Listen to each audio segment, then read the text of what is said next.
So you've got a business niche or a business idea. How do you know if it's good? You've got to get feedback. You absolutely must. You can't get around that. Talking from experience, I know that it's actually not easy to get feedback, and it sometimes there's an impulse to skip it entirely because often you don't want to hear bad feedback, and really it's not that easy at times to get valuable feedback, and it's just an annoying process that you just don't know, did I get enough feedback? Is it right? Who knows, right? So when I was doing it for my ideas, I was consistently making the mistake of not getting enough feedback, getting into businesses without enough support or advice. So I've made plenty of mistakes here before. So let's talk about how you should go about looking for feedback, from whom you should get it, and after that, I'll show you some techniques. So first of all, the easiest option you have is access to your friends and family. They'll always talk to you, hopefully, right? And the problem is that they have less objectivity. They're afraid for you to get hurt. They might be afraid for you to get into business. They might be afraid for you to take on risk or lose money. But also another problem is that they lack true deep industry expertise almost all the time. They might be good in business, but maybe not the one that you're starting.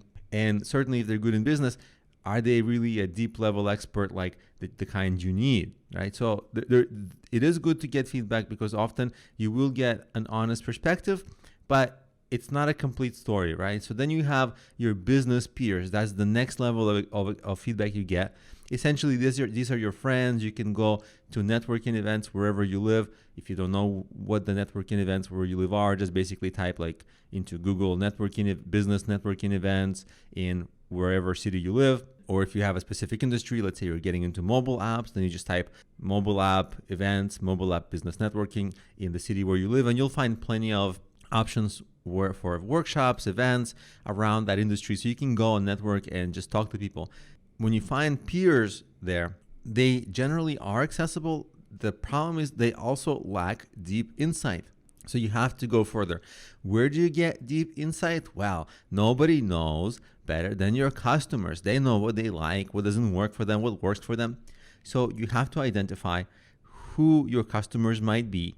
And of course, you might say, well, everybody can be my customer. Yes, but who is the ideal person you're thinking of when you're creating your business or service?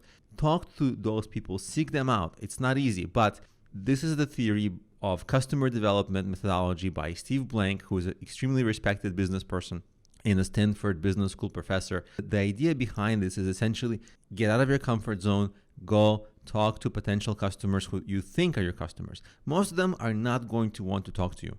So you're going to have some rejection, but some of them will talk to you and they will give you insight. So this is a must. And you can structure that conversation. Of course, listen more than talk. Tell them the idea, but listen to their feedback and really take it in and think about it. You don't have to follow their feedback and take the advice, but certainly think about it a lot. If they give you positive feedback, we'll ask them, would you buy this, and sort of see where that conversation goes there. If they say yeah, well, then then you have your first customer signed up almost before your business even launched, because you can then come back to them. So that's potential customers. It's frustrating, but get out of your comfort zone, find potential customers, ask hard questions.